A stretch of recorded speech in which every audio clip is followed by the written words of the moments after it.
ഈ കാലഘട്ടത്തിൽ ദുഷ്ടനായ പിശാച് മനുഷ്യന്റെ മേൽ വൃത്തികെട്ട തന്ത്രങ്ങൾ ഉപയോഗിച്ചു. ജനങ്ങൾ വിഗ്രഹങ്ങളെ ആരാധിക്കാൻ തുടങ്ങിയിരുന്നു. ഇക്കാലത്ത് ജനങ്ങളെ നയിക്കുന്നതിന് ദൈവം മറ്റൊരു പ്രവാചകനെ ഭൂമിയിലേക്ക് അയച്ചു. അത് പ്രവാചകനായ നോഹ് നബി ആയിരുന്നു. എന്നാൽ പ്രവാചകൻ അത് അത്ര എളുപ്പമുള്ള ജോലിയായിരുന്നില്ല. ദൈവത്തെ ഭയപ്പെടുക, അള്ളാഹു പറഞ്ഞതെല്ലാം ചെയ്യുക എന്ന് പ്രവാചകൻ എല്ലാവരോടും വിളിച്ചു പറഞ്ഞു. പക്ഷേ ജനങ്ങൾ ശ്രദ്ധിച്ചില്ല. അവർ തലകുനിച്ച് വിഗ്രഹങ്ങളെ ആരാധിക്കുകയും ചെയ്തു. പ്രവാചകൻ വളരെ നല്ല ഒരു പ്രാസംഗികനായിരുന്നു. അദ്ദേഹം വളരെ ക്ഷമയുള്ളവനുമായിരുന്നു. ഈ ലോകം സൃഷ്ടിച്ചത് അള്ളാഹു തന്നെയാണെന്ന് നിങ്ങൾക്കറിയില്ലേ? പ്രവാചകൻ പറഞ്ഞു. സൂര്യനെയും ചന്ദ്രനെയും ആകാശത്തിലെ നക്ഷത്രങ്ങളെയും സൃഷ്ടിച്ചവനാണ് അള്ളാഹു. നദികളെയും മലകളെയും വൃക്ഷങ്ങളെയും നിങ്ങൾ കാണുന്ന സകല സൃഷ്ടികളെയും സൃഷ്ടിച്ചത് അവനാണ്. അവൻ നിങ്ങൾക്കായി എല്ലാം ചെയ്തു. എന്നിട്ടും അവനെ നിങ്ങൾ കാണുന്നില്ലല്ലോ. നിങ്ങൾ എന്തിനാണ് ഈ വിഗ്രഹങ്ങളെ ആരാധിക്കുന്നത്? എന്നാൽ ജനങ്ങൾ പ്രവാചകനോട് ചോദിച്ചു, ഞങ്ങളെ ഉപദേശിക്കാൻ നീ ആരാണ്? നീ ഒരു അപരിചിതനാണ്. ഞങ്ങൾ നിന്നെ വിശ്വസിക്കുകയില്ല. നീ ഞങ്ങളെ വിട്ടു പോവുക. എന്നാൽ ഭൂമിയിൽ അള്ളാഹുവിൽ വിശ്വസിക്കുന്നവരുമുണ്ടായിരുന്നു. അവരിൽ ഭൂരിഭാഗവും ബലഹീനരും ദരിദ്രരുമായിരുന്നു. അവർ പ്രവാചകന്റെ വചനങ്ങൾ ശ്രദ്ധിക്കുകയും വിഗ്രഹങ്ങളെ ആരാധിക്കുന്നതുകൊണ്ട് തങ്ങൾ പാപം ചെയ്യുന്നതായി തിരിച്ചറിയുകയും ചെയ്തു. ആ സമയത്ത് ഭൂമിയിൽ ജനങ്ങൾ രണ്ട് വ്യത്യസ്ത വിഭാഗങ്ങളായി തിരിഞ്ഞിരുന്നു. അള്ളാഹുവിൽ വിശ്വസിക്കുകയും സൽക്കർമ്മങ്ങൾ പ്രവർത്തിക്കുകയും ചെയ്തവരും വിഗ്രഹങ്ങളെ ആരാധിച്ചവരും. നോഹ് നബി വളരെ കാലം ആളുകളോട് പ്രസംഗിച്ചു.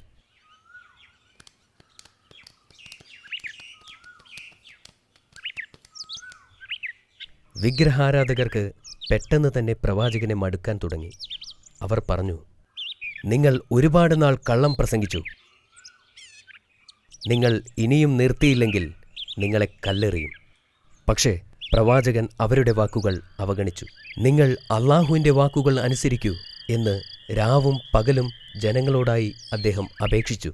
അനേക സന്ദർഭങ്ങളിൽ വിഗ്രഹാരാധകർ അദ്ദേഹത്തെ കല്ലെറിഞ്ഞു. അദ്ദേഹത്തിനെ വടികൊണ്ടടിച്ച സംഭവം വരെ ഉണ്ടായി. നീ ഒരു പ്രവാചകനല്ല, വിഗ്രഹാരാധകർ വിളിച്ചു പറഞ്ഞു. നീ വെറും ഒരു സാധാരണ മനുഷ്യൻ മാത്രമാണ്. നിന്നെ കേൾക്കേണ്ട ആവശ്യം ഞങ്ങൾക്കില്ല. പ്രവാചകൻ അവരോട് യാചിച്ചു, വിഗ്രഹങ്ങളെ ആരാധിക്കുന്നതിലൂടെ നിങ്ങൾ വലിയ പാപമാണ് ചെയ്യുന്നത്. എന്നാൽ ജനങ്ങൾ അദ്ദേഹത്തെ വീണ്ടും വീണ്ടും അടിച്ചു. ഞാൻ നിങ്ങളെ ഓർത്ത് ഭയപ്പെടുന്നു. ഒരു ദിവസം അള്ളാഹുവിൻ്റെ ശിക്ഷ നിങ്ങളെ തേടി വരും. പക്ഷെ ജനങ്ങൾ പറഞ്ഞു നടന്നു, അവൻ മണ്ടനാണ്, അവന്റെ വാക്കുകൾ ആരും വിശ്വസിക്കരുത്. ഇതൊന്നും നോഹ് നബിയെ തന്റെ ദൗത്യത്തിൽ നിന്നും പിന്തിരിപ്പിച്ചില്ല. 950 വർഷക്കാലം അദ്ദേഹം അവരോട് പ്രസംഗിച്ചു. സത്യനിഷേധികൾ അദ്ദേഹത്തെ പരിഹസിച്ചു. നോഹ് നബി നിരാശനായിരുന്നു. കാരണം 100 കണക്കിന് വർഷങ്ങളായി ആളുകളെ വിളിച്ചിട്ടും വളരെ കുറച്ച് മുസ്ലിങ്ങളെ ഉണ്ടായിരുന്നുള്ളൂ. സത്യനിഷേധികളുടെ എണ്ണം വളരെയധികം വർദ്ധിച്ചു.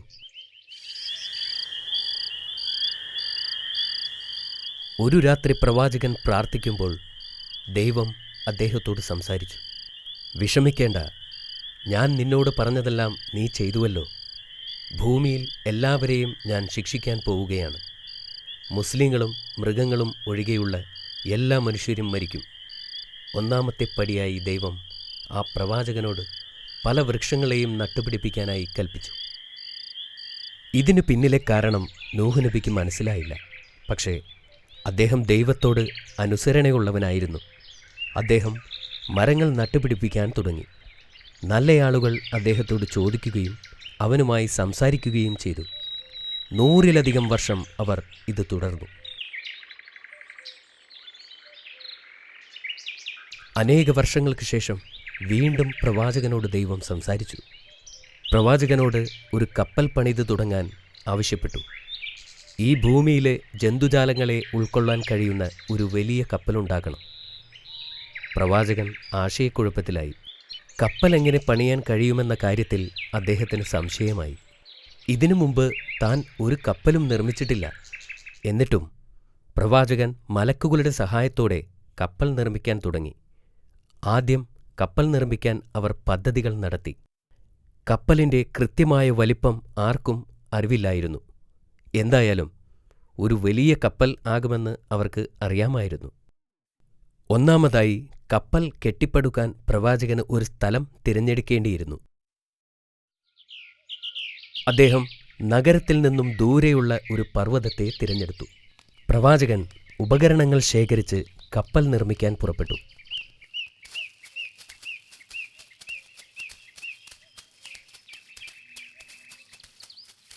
അവർ മരം മുറിച്ചെടുക്കാൻ തുടങ്ങി. അതെ, 100 വർഷങ്ങൾക്ക് മുമ്പ് താൻ നട്ടുപിടിപ്പിച്ച അതേ വൃക്ഷങ്ങളായിരുന്നു അത്. അവരുടെ പദ്ധതി പ്രകാരമുള്ള കപ്പലുണ്ടാക്കാൻ അവർ തുടങ്ങി. ആളുകൾ ദിനരാത്രങ്ങൾ കഷ്ടപ്പെട്ട് പണിയെടുത്തു.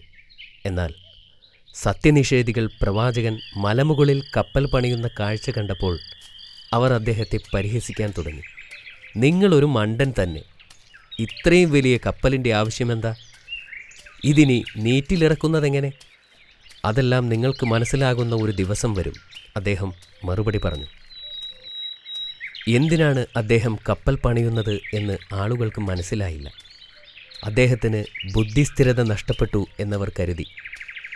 നൂഹ് നബിയും അദ്ദേഹത്തിൻ്റെ ആളുകളും കഷ്ടപ്പെട്ട് പണിയെടുക്കാൻ തുടങ്ങി. ഒരുപാട് കാലത്തിന് ശേഷം കപ്പലിൻ്റെ നിർമ്മാണം പൂർത്തിയായി. അവർ അള്ളാഹുവിനെ സ്തുതിക്കുകയും കപ്പൽ പൂർത്തിയാക്കാൻ സഹായിച്ചതിന് നന്ദി പറയുകയും ചെയ്തു. വെള്ളപ്പൊക്കത്തിനുള്ള സമയം അടുത്തുകൊണ്ടിരുന്നു. ഒരു രാത്രി അള്ളാഹു നൂഹ് നബിയോട് പറഞ്ഞു, നീ എന്ന് നിന്റെ അടുപ്പിൽ നിന്നും വെള്ളം വരുന്നത് കാണുന്നുവോ, അന്ന് ഞാൻ ഭൂമിയിലേക്ക് ജലപ്രളയം അയക്കും. നിനക്കറിയാമോ, നൂഹ് നബി ഉണ്ടാക്കിയ കപ്പലിൽ 3 തട്ടുകളുണ്ടായിരുന്നു. 3 തട്ടുകൾ എന്തിനായിരുന്നു ബാബ?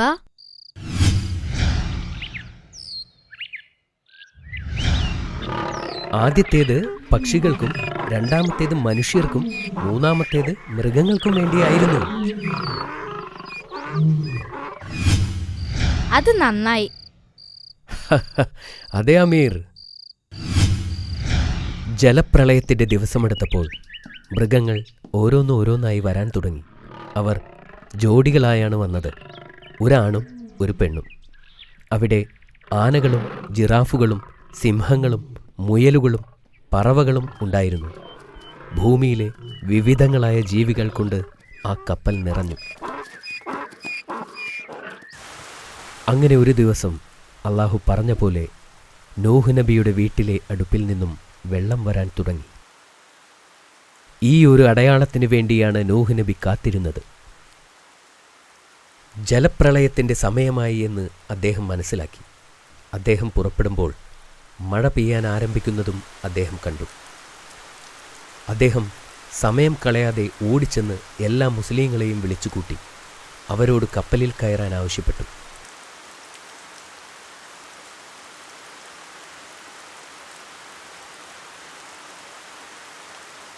അപ്പോഴും അവിശ്വാസികൾക്ക് മനസ്സിലായില്ല എന്താണ് സംഭവിക്കുന്നതെന്ന്.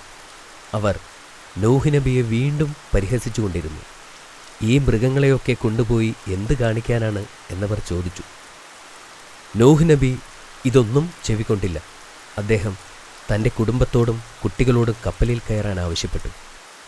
അതിൽ അദ്ദേഹത്തിൻ്റെ ഒരു ഭാര്യയും ആ ഭാര്യയിലുണ്ടായിരുന്ന കുട്ടിയും ഒഴികെ ബാക്കി എല്ലാവരും കയറി. അവർ രണ്ടുപേരും അവിശ്വാസികളായിരുന്നു. എൻ്റെ കാര്യം ഞാൻ നോക്കിക്കൊള്ളാം, ആ മകൻ നൂഹ് നബിയോട് പറഞ്ഞു. എന്നെക്കുറിച്ചോർത്ത് ആരും വിഷമിക്കേണ്ടതില്ല. വെള്ളത്തിൻ്റെ നിരപ്പ് ഉയർന്നുകൊണ്ടിരുന്നു. അതുകൊണ്ട് നബി കപ്പലിന് നേരെ ഓടി. ഭയാനകമായ ഒരു വെള്ളപ്പൊക്കം രൂപം കൊണ്ടു. വെള്ളം പെട്ടെന്ന് തന്നെ ഉയരാൻ തുടങ്ങി. കടലിലെ വെള്ളം കരയിലേക്ക് അടിച്ചു കയറാൻ തുടങ്ങി. അപ്പോഴും മഴ പെയ്തുകൊണ്ടേയിരുന്നു. ഇപ്പോൾ ജനങ്ങൾക്ക് മനസ്സിലായി നൂഹ് നബി പറഞ്ഞത് സത്യമാണെന്ന്. അവർ പർവ്വതങ്ങൾ ലക്ഷ്യമാക്കി ഓടി. തൻ്റെ ഭാര്യയും പുത്രനും വെള്ളപ്പൊക്കത്തിൽ നിന്നും രക്ഷപ്പെടാനായി ഓടി വരുന്നത് പ്രവാചകൻ കണ്ടു. അദ്ദേഹം വിളിച്ചു പറഞ്ഞു, കപ്പലിലേക്ക് കയറി ജീവൻ രക്ഷിക്കൂ. പക്ഷേ അവർ അത് തിരസ്കരിച്ചു.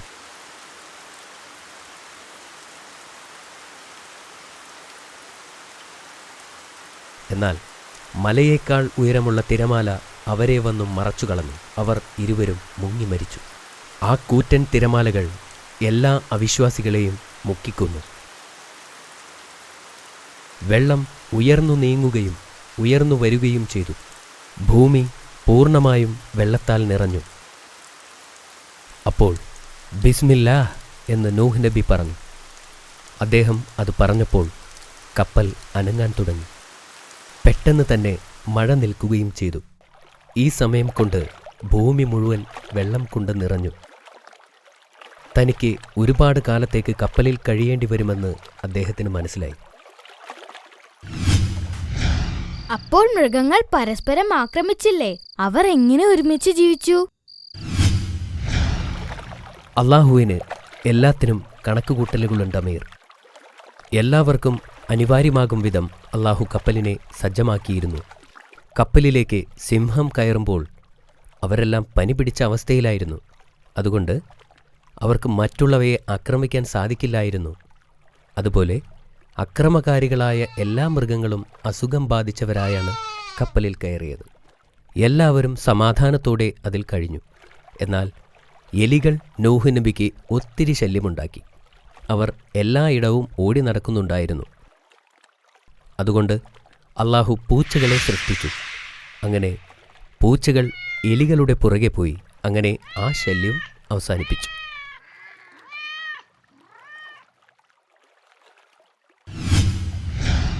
അങ്ങനെ അള്ളാഹു താല ഈ യാത്രയിൽ പ്രവാചകനുണ്ടായിരുന്ന എല്ലാ പ്രശ്നങ്ങൾക്കും പരിഹാരം കണ്ടെത്തിയിരുന്നു.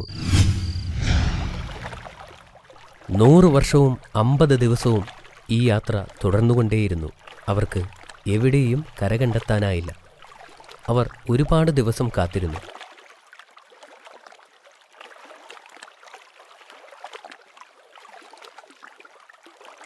അങ്ങനെ കര കണ്ടെത്താനായി നൂഹ് നബി ഒരു കാക്കയെ പറഞ്ഞുവിട്ടു. പക്ഷേ കാക്ക തിരികെ വന്നില്ല. പിന്നീട് അദ്ദേഹം ഒരു പ്രാവിനെ പറഞ്ഞയച്ചു. അങ്ങനെ പറന്നുപോയ പ്രാവ് ദിവസങ്ങൾക്കു ശേഷം ഒലീവ് മരത്തിൻ്റെ ഇലകളുള്ള കമ്പുമായി തിരികെ എത്തി. കര കണ്ടെത്തിയ നൂഹ് നബിയും കുടുംബവും സന്തുഷ്ടരായി. കര വളരെ അടുത്തുണ്ടെന്ന് അവർ മനസ്സിലാക്കി. അങ്ങനെ കപ്പൽ വീണ്ടും പോയിക്കൊണ്ടിരുന്നു. അവസാനം ജൂതി പർവ്വതത്തിൻ്റെ മുകളിൽ കപ്പൽ തടഞ്ഞു നിന്നു. ബിസ്മില്ലാഹ് നൂഹ് നബി പറഞ്ഞു. കപ്പൽ അനങ്ങാതെയായി. 1 നൂറ്റാണ്ടോളം യാത്ര ചെയ്ത് അവർ കരയിലിറങ്ങി. നൂഹ് നബി എല്ലാ മൃഗങ്ങളെയും പക്ഷികളെയും പ്രാണികളെയും ആദ്യം തുറന്നുവിട്ടു. അവർ വീണ്ടും ഭൂമിയിൽ വളർന്നു. അദ്ദേഹവും അനുയായികളും കപ്പലിൽ നിന്നിറങ്ങി. ആദ്യം തന്നെ അദ്ദേഹം ശിരസ് മണ്ണിൽ താഴ്ത്തി അള്ളാഹുവിനെ സ്തുതിച്ചു.